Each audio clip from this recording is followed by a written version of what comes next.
that would seem really damn. But it was lively. And The rally looked great Remote yesterday. control on that wire. yeah. Were you there? Did you see it on TV? I saw it on TV, but it really looked nice. It was a good rally. The hall looked full, Mm-hmm. and they played it up a lot on every newscast. Well, there were, I would say, 8,000-9,000 people there anyhow, It looked really full. because people were seated on the ground floor. And there were several thousand there who ordinarily, that's why they play basketball or whatever they do, hockey. And they sit up in the stands. Now, if those people on the ground floor had been in the stands, they would damn near have filled it. It seats about 10,000-12,000. Real good. I did note that some people snuck out as the collection plates were passed. Oh, that's a good way to empty the joint. Empty the hall, clean it out. No, they're probably planning to give tomorrow. Well, 15,000 wasn't bad. I don't know how much of that had been collected prior to last night, and in the various churches. See, they brought some money that they pre-collected in their churches. Oh, okay, I didn't know that. Oh, hell yeah. They I didn't doubt tell. we didn't get any more than 3,000 or 4,000, I don't think. They're on the spot. The choir sounded good too, a little bit. They did sound good. I like those big choirs. And the preachers put on a show. Nothing like black preachers. And they had to outdo each other. They had an oratorical contest, a preaching contest. One of the reporters from Channel 4 had asked me how long it would take. I said, when you get this many preachers together, everyone's going to want to say something. When Adam started introducing me, it got so good that the preachers got up, just gathered around him and started looking at him. That was a great intro. Yes, it was. Well, yeah, because you do have another appointment, I think we should go ahead and Okay, go ahead. the ball Go rolling. ahead. Go ahead. We wanted to get together with you today to get you on the record for Native Detroiter for a visionary piece that looks ahead at what Detroit will be like as we continue to move towards the 1990s. One of the things that struck me was that early on in your early years as mayor, you talked about the bridge-to-bridge development. And as we drive along Jefferson, we see that realized in a tremendous way. And now there's talk about the Lower East Side development, and certainly the housing, the 500 new housing units plays into that. What development is on tap for the city that will really shape it in the 1990s? Well, there are several major developments. One of the major developments is another expansion of City Airport. And hearings and environmental impact studies are currently underway, subject to FAA review and approval, that provide for the building of at least one more new and longer runway that would hopefully allow planes to take off from City Airport and travel on the West Coast or to Mexico or to the Caribbean.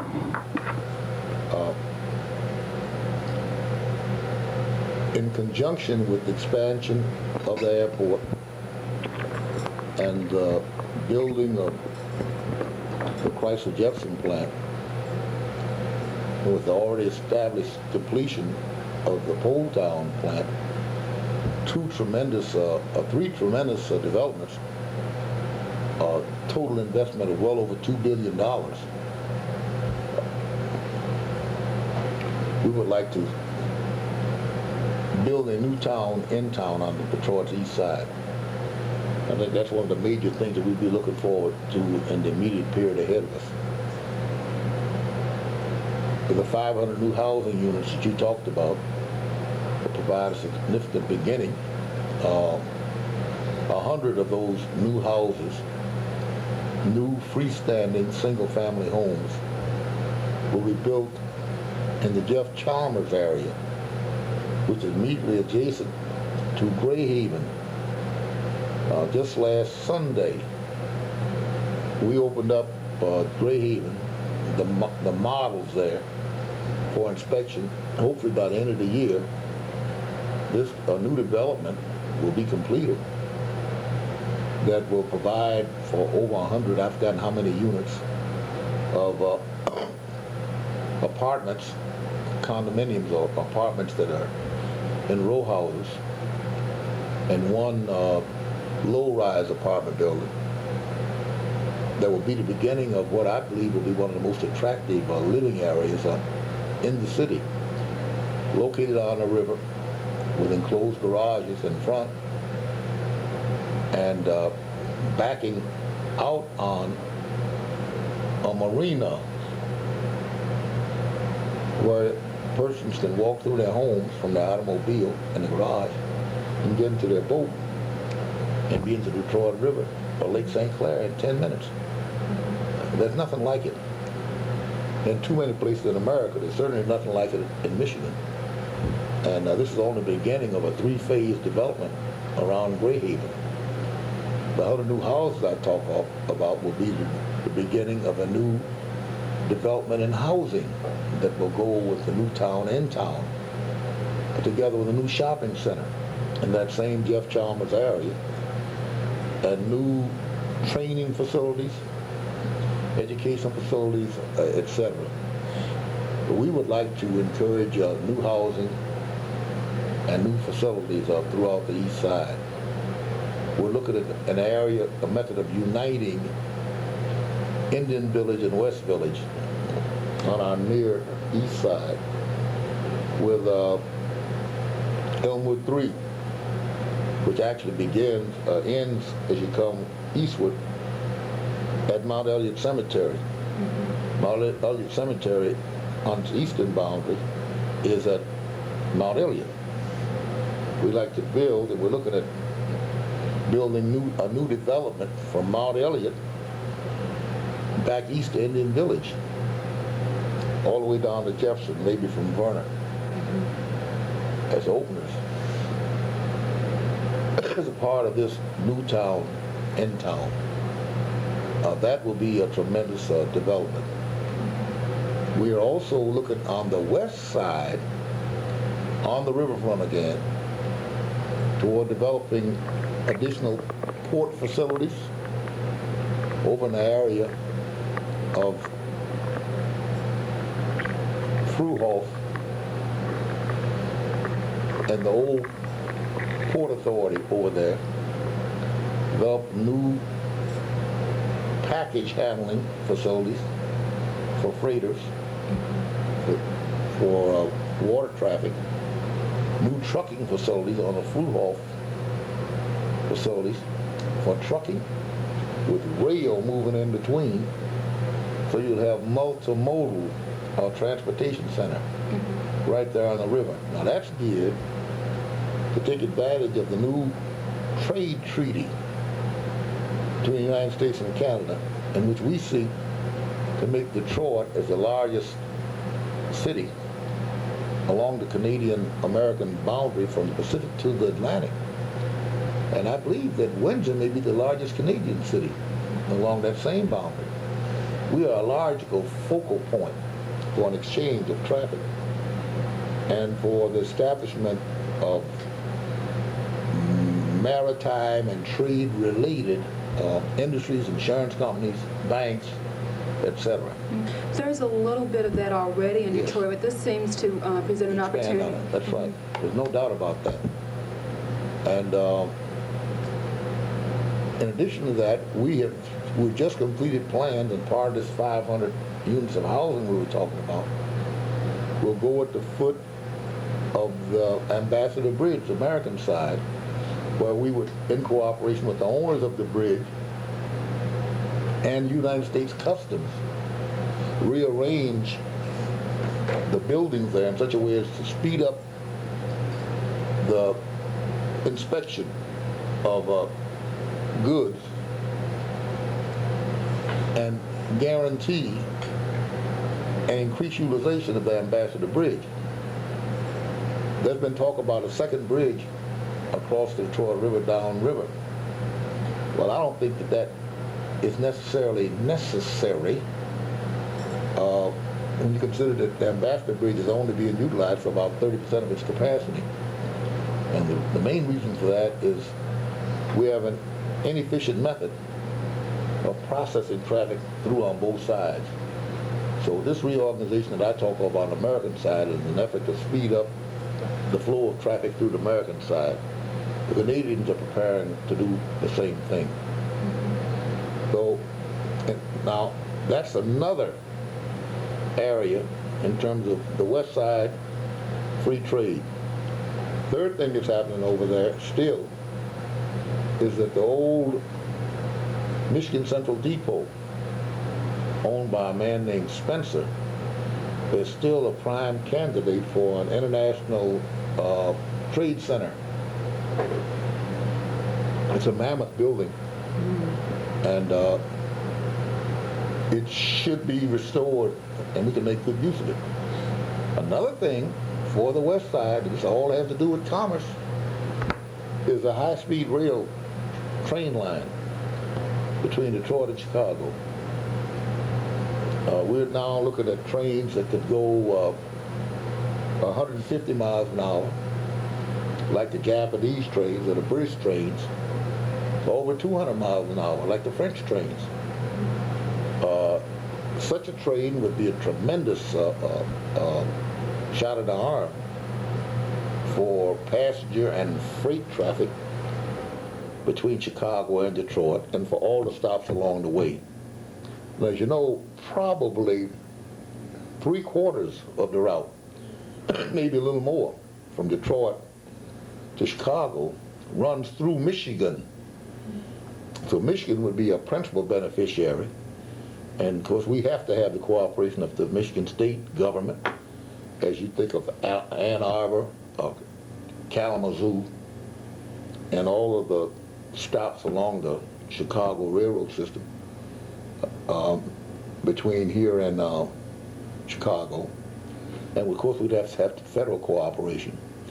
But we've already passed legislation in Michigan giving the go-ahead for this high-speed rail system between Detroit and Chicago.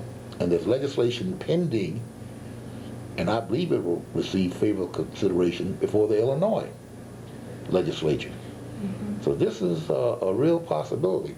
And in the transportation area, a lot of what we're doing has to do with transportation. We're talking about the absolute necessity of rapid transportation in this area. The first phase of which would be a high-speed rapid transportation line, subway and elevated mixed, mostly elevated, along the Woodward corridor, stretching from downtown and going all the way out to 13, 14, 15 mile road on Woodward. There were even plans at one time for branching away from that and going to Pontiac or to the Silverdome. But we've already done studies, traffic studies, from downtown Detroit to 14 mile, 15 mile, and we know that that will work. There will be a similar line was planned going out of Gratiot to Mount Clemens, between Detroit downtown and Mount Clemens.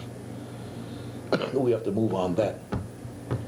So these are some of the immediate plans we have that would take us into the 1990s. I would hope to have much of this completed by the mid-1990s. But if you're going to complete it by then, you got to start on it now. And that's what advanced planning means. Now, there are some who says we don't have any plans. Well, as I say, they betray their own stupidity. And they don't care to listen. Well, I don't go around blagging about plans, because as far as I'm concerned, a plan is something that's in your head. When you get to the point that you can get an agreement, and you can dig a hole and start building, then a plan becomes a reality. We are continuing, as you know, to expand the Eastern Market. The Eastern Market is expanded already north to Mack and all the area in between, and from Russell, or the Chrysler Expressway actually, all the way back to St. Albans. The recent announcement that Pepsi Cola was going to open a bottling and distribution facility in Eastern Market was heartening, but there are many other productive plans for the expansion of that market are taking place. As you know, downtown, and we can never neglect our downtown. A recent announcement that of a new hotel over on Temple in Cass. It's actually a rehabilitated hotel. The same as in back of International Marketplace. There's another renovated hotel being built by Ted Katsaris. We will be building new housing units and new parking with small shopping facilities. And the Sam's block is an extension of Trappers Alley and Greektown. New restaurants are planned in Greektown. The Madden Building is just nearing completion in downtown Detroit. In addition to that, Hines, the Hines Corporation from Houston, is going ahead, and I would expect that we might have a groundbreaking by the end of the year, certainly the first of next year, for a new development on the so-called Whaling Block across Larned from City Hall. The Whaling Block calls for twin towers, one at the eastern end at Woodward Avenue across from City Hall, another at the western end, the other at the eastern end, which would be at Randolph, where the Greyhound bus station is now, and Larned. These twin towers, which will be office structures, and in between, a medium-sized hotel, medium-sized shopping facility, and parking. So all this is going on downtown while Cobo Hall is being finished, and we're looking to build another tower on the Pontchartrain. Madden has said that he's going to proceed with the Firehouse Plaza, which will be another hotel across the street from the Madden Building and from the Pontchartrain, and which would provide for additional office space. So it goes. These are some of the immediate plans that have gone past just the thought and idea. We're at various stages of signing contracts and actually of entering into production. Can we let, okay, we're gonna pause and sit right here. or there. Is he part of your interview? Or wouldn't it be better if he kind of sat on the other side so we can pick him up? Or is he gonna be interjecting? Okay. Hey, Jim. City airport, airport expansion, the rapid transit system, and the importance of the traffic on the waterway with international trade. Detroit has its roots in transportation, and it appears from your comments that its future also lies a great deal in transportation. Is that going to be the new source of jobs in the transportation? I think so. Detroit is a logical transportation hub. It lies within 1 hour's flight of 2/3 of the population of the United States. Now, because of its peculiar situation, lodged behind the Great Lakes complex, it's not ideally suited for rail traffic in the same manner that Chicago is. But it is ideally suited for air traffic. And Detroit is at the vortex of radii that branch out all around the state, all around the Midwest, and the country. And so we have a unique combination of accessibility by water, road, and rail, as well as air. You also mentioned the $33 million plant that Pepsi is planning in Forest Park near Eastern Market. They're building on a vacant lot there. The housing you mentioned, the 500 units, that's also going on vacant lots. That must be an encouraging sign in the city's development that the vacant lots are now being built upon. Yes, it is. As a matter of fact, one of the primary development targets when I took office 16 years ago was Elmwood 3, Old Black Bottom. Today, there are only a couple of plots left. That area has been completely rebuilt.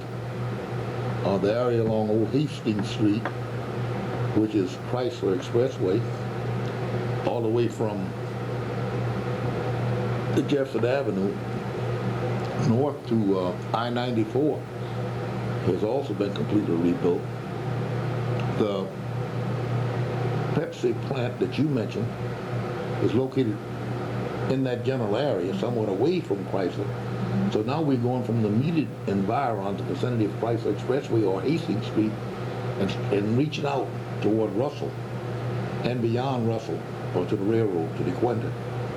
And on the other side, and there's so many things happening that I forgot to mention. Developments in the medical corridor. For instance, the Veterans Administration is preparing an 800-bed hospital for the medical center, which will make the Detroit Medical Center one of the largest in the nation. And that will greatly invigorate the whole Woodward Avenue corridor, which also is coming alive. There's a brush park development, which is a continuation of the renovation and expansion of Brewster Project that goes from Mac to I-75, to what used to be Vernon Highway, and from Woodward to Bobian. That will be completely rebuilt with a mixture of housing, either some market rate, some moderate, and some subsidized. So a combination of those two giant economic shots in the arm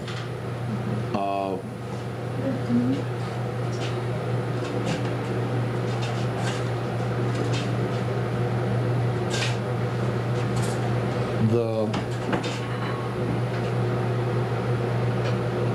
Brush Park development, as well as the Veteran Administration Hospital, will spur at least one new hotel that we know of, and other developments. And so what we see is a city that in its neighborhoods, as well as downtown and along the waterfront, is rapidly on the move.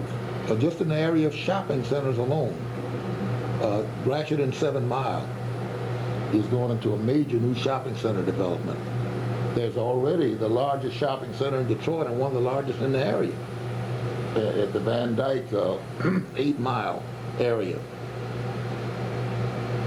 Living on 7 is a beautiful shopping center that's been newly renovated.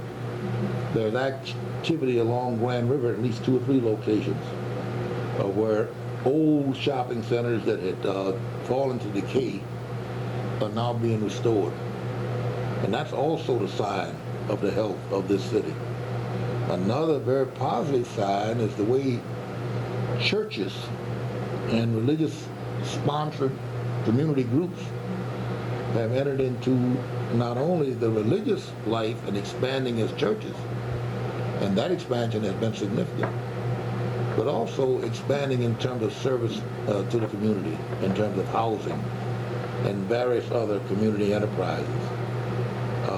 So it means that you have a real solid base for community development in the churches, and those who assess the future, the development, the future of the city, completely overlook the strength of the churches in this area. But to me, it means they don't understand the city. They don't understand what makes the city work. They don't understand what the strength of the city is. But I've said many times, that strength is in its people. And you see that happening all around you. Early in your administration, the city government had to act as the impetus for a lot of development. You're seeing that change. Do you think that's going to continue into 1990? Yeah, that was the whole idea. The idea was to act as a pump priming function, and hopefully more and more projects will be built completely independent of any subsidy, any pump priming of the city. And that is beginning to happen. People are coming to us with proposals on their own. We're hearing more and more about people who are doing things with not a quarter from the city. That doesn't mean that abatement is not necessary. And it does not mean that we're going to stop using abatement. As long as the governor of Ohio flies in here with abatement, a pocket full of abatements trying to lure our industry, or somebody from Mexico or Japan or whatnot, we must and we will remain competitive. Speaking of that, Mr. Mayor, have you discussed at all the area around the Michigan Central Railroad? Yeah, that was one of the areas that I talked about in terms of the development along the western riverfront and the promotion of commerce along the waterway, as well as specifically Canadian-American commerce. As you know, here again, we have the Ambassador Bridge, we have a railroad tunnel that goes underneath the river, and we also have a passenger car and truck tunnel that goes underneath the river. A lot of people don't realize we have two tunnels in Detroit. And I didn't realize. Most people don't. but we're talking about enlarging the railroad tunnel so they can handle railroad cars with packages on them. See, packaging has become the thing. You handle, you take boats come in with giant cranes, you can lift a package. And that package also will fit on a freight car. It also will fit, in many cases, on the back of a truck. It becomes a trailer. And so Detroit is entered into that. And we have to look ahead and be prepared for it. That's what I meant by a multimodal transportation system. We got to be able to handle traffic. And it could come in the same package, whether it's by rail, whether it's by water, or whether it's by road, or by air. We've talked about the 500 new housing units that are going to be built with part of the $2.65 million from state allocation. There's been After that $2.65 million is largely for infrastructure, sewers, roads, etc. Obviously, $2.65 million wouldn't come close to building 500 brand new housings. There's been other new housing built in Detroit, and some of the existing homes, many of the existing homes and buildings, residential buildings in Detroit have been renovated. Detroit is known for its old housing stock. How important is it to replace and renovate the housing stock out there?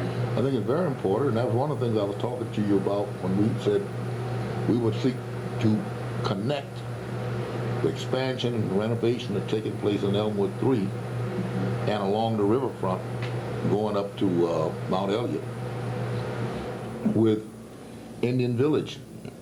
Now that connection would include East Grand Boulevard. And I would say that most of the edifices on East Grand Boulevard between Jefferson and Mack, let us say, are still sound. Yeah. And they fall into disrepair.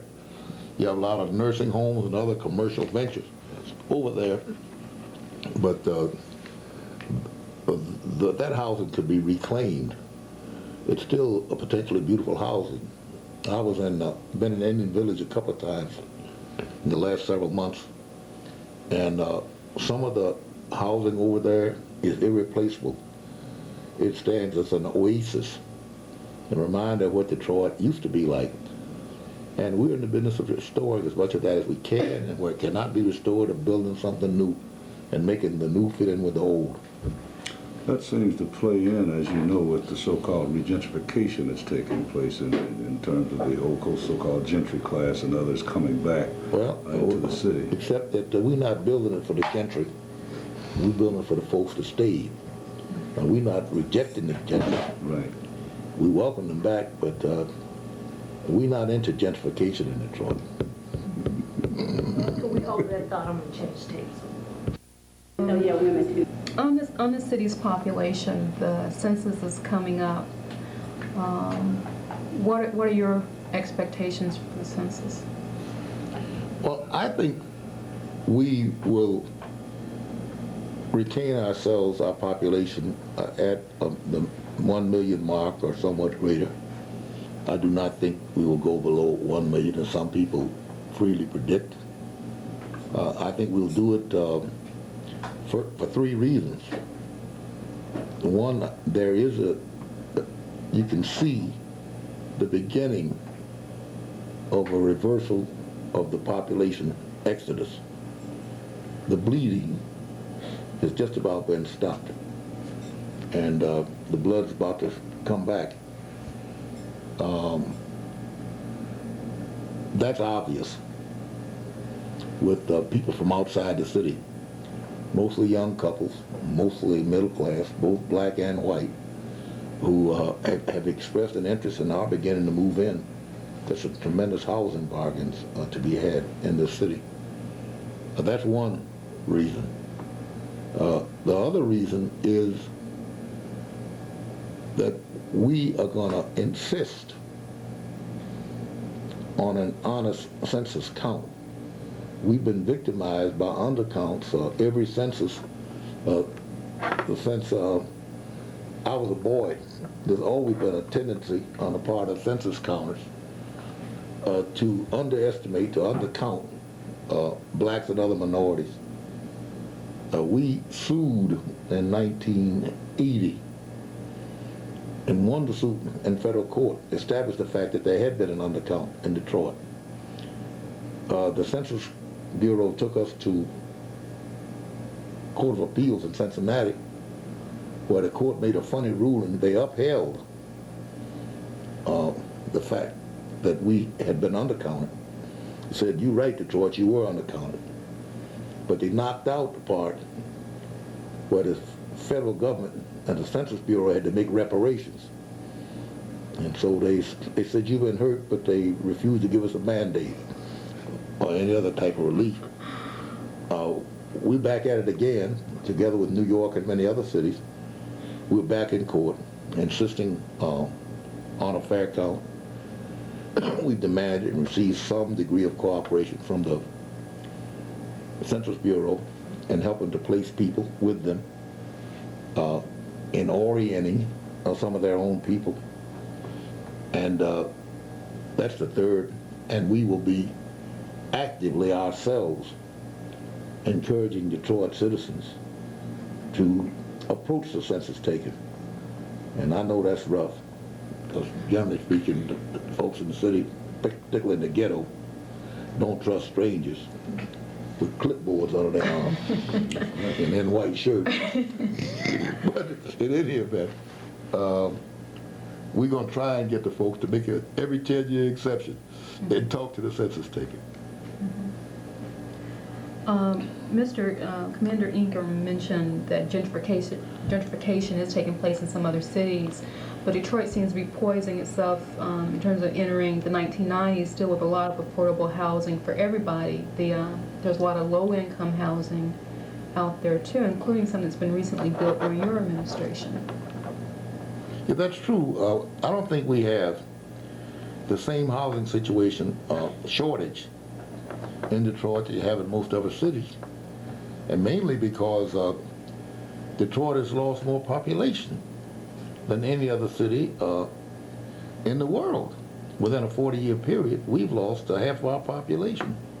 We went from almost 2 billion in 1950 to almost 1 million in 1990.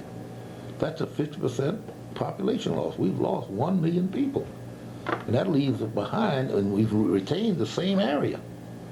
A lot of empty houses. That is not to say that there are not too many homeless in Detroit. And it's particularly disturbing because a growing percentage of the homeless are women and children or families. We no longer have the situation where most homeless were derelicts, men who were bums of one kind or another, who suffered from substance abuse, whether it was liquor, drugs, or whatever. That's changed. You have a whole lot of folks that are dropping through the safety nets as the Republican administration just eliminates the safety net, just lacerates it. And as they cut back on support for the aged, on medical aid, on school aid, you name it, on the food stamps, a lot of people, more people who are hungry and who are homeless. And so we do have a lot of stock, housing stock. And some of the stock that's abandoned is in good shape. But since it's abandoned, people vandalize it. And it's always been that way. It's not new. I remember I was a boy during the Depression back in the 30s, but it was not uncommon in those days to see people walking up and down the street with a bathtub on their back. Somebody, they were going to sell the damn thing, you could cop out of the copper wires, out of electrical wires, etc. Yeah. And that's going on today. It's not new. Landlords in those days discovered it's a hell of a lot simpler to let the person stay in the house. If he'd been your tenant, even though he couldn't pay the rent, at least he'd keep folks from stealing the goddamn thing. And maybe in time, if you got a job, he might pay you. As a matter of fact, that's what happened in a whole lot of cases. When you think about that and the devastating population loss, it almost seems incredible that there's not more abandonment than there is. Do you think it's because a lot of the replacement stock has been multiple dwelling kinds of situations? Well, then a lot of people who were ganged up, 2 and 3 families to an address, have been able to move into their own places. And so people have really moved up, gone into better houses. And the houses that have been abandoned, and by and large, have been adjunct houses. And they're torn down. We've been tearing down houses. We're not tearing them down at a rate that keeps up with abandonment. We have just begun to do that this year. Other year we did it. I remember one year I asked for, I don't know how many millions of dollars. Well, I think it was something like 20-some millions of dollars. And the council took the damn money and used it for something else. And we had to stop the demolition program. And then they started hitting me over the head for not tearing down the house. But that's par for the course. They're still doing it. You mentioned part of the federal cuts in school aid. You were involved in an important rally yesterday, the Save Our Schools rally. Education certainly plays an important part in the future of the city. Can you comment a little bit about how important it is to educate the kids? Well, I don't think that we could have any future for this city if we do not educate our kids. Most economists predict a job shortage in America by the mid-1990s. And that seems almost impossible to believe from where we sit here in Detroit with our unemployment level at approaching 20%, approaching depression level. But unless we come up with a better educational system than we have, unless we educate our children, they're not going to be in a position to take advantage of those jobs. And our cities will indeed become deserts. And the suburbs are not that much better. Johnny can't read and write in the suburbs any better, not much better than he can in the city of Detroit.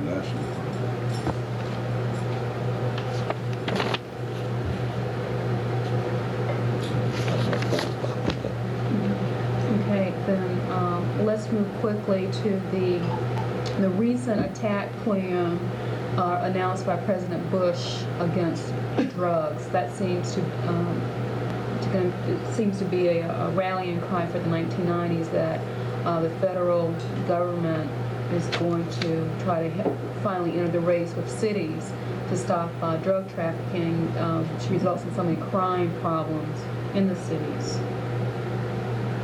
Is that going to be an important tool in crime fighting for the 1990s? Well, that remains to be seen. I don't think it's negative review that some people do of the Bush speech.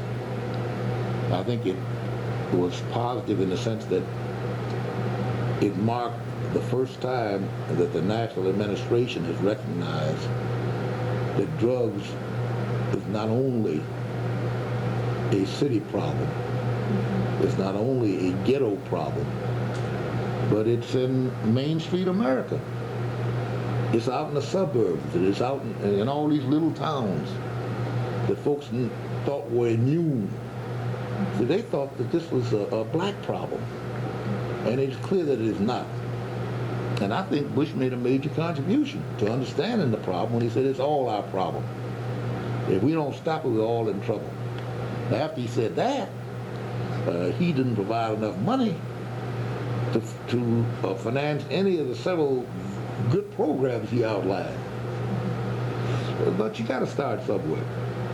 I think even former President Ford said it didn't go far enough this morning. That's right. Well, it's very clear it didn't go far enough. He talked about treatment.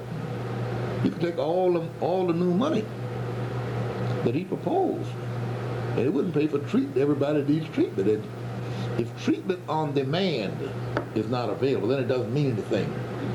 Then you start selecting who gets treated. And I think that we all have a right to be very suspicious of selectivity. We know who generally comes in last when you engage in the selective process. Mr. Mayor, recently there seems to be a resurgence in racial unrest around the country. Everything from whites and blacks that can't seem to get along in a united setting to, and in some instances it seems like people are at war with the police department and those that are there to protect them. Can you just give us a few comments on how you see the changing of our own police force, and for that matter the entire city administration, and how even though with Detroit having so many problems, we have been able to handle the crowds downtown, handle our own residents without getting into these inner wars?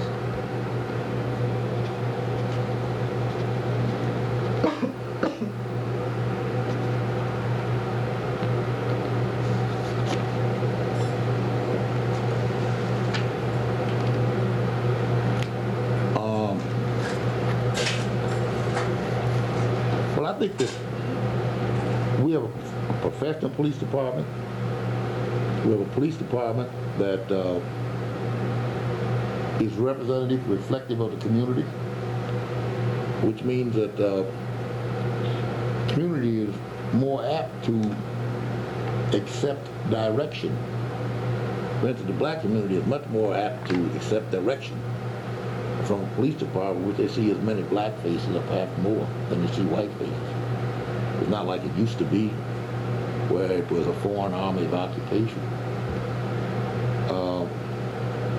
And most of the problem that you're talking about, you see, this is not a healthy place, the city of Detroit, for skinheads. We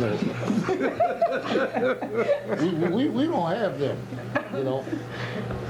by their very nature, a Klansman and bullies are cowards, and they thrive where they are dominant in the majority. They don't like anything like evil odds. And so, have you heard from Lobsinger lately? No, I tell you, it's unhealthy climate. And so, I think we need to begin to insist that the police departments in these outlying districts enforce the law. They're letting these skinheads get away with murder. And Literally. Literally. And we are not going to stand for it here in this city. You know, corollary to that, Mr. Mayor, I inadvertently got involved in a police chase the other day because it just went right across my front lawn of 2 stolen car suspects. Yeah. And as I proceeded down the street, and the cars were converging on this area, some of the, even people next door to crack houses, I mean, you say in these crack-infested areas, they don't trust any police, were out there pointing the way of where the route of travel these guys were fleeing in, until I pulled around the corner. I said, well, maybe I'm not going to get involved in this, but maybe I can see the guy and radio in his location. Ran right out of the vacant lot into my car. And the people, there he is, that's him. This is something we didn't see before. What had he done? Stole, 2 of them stole a car and cracked it up. That's right, that's right. See, it no longer is reflexively true that the police are outsiders. Right. And the police are your enemies. You know what I mean? Great, then I think we're all set. Okay, dear. Thanks very much. All I right. really appreciate your doing this for us. It's gonna be a good issue. Do you have a Yeah, copy? you all always taking advantage of me. You know that, don't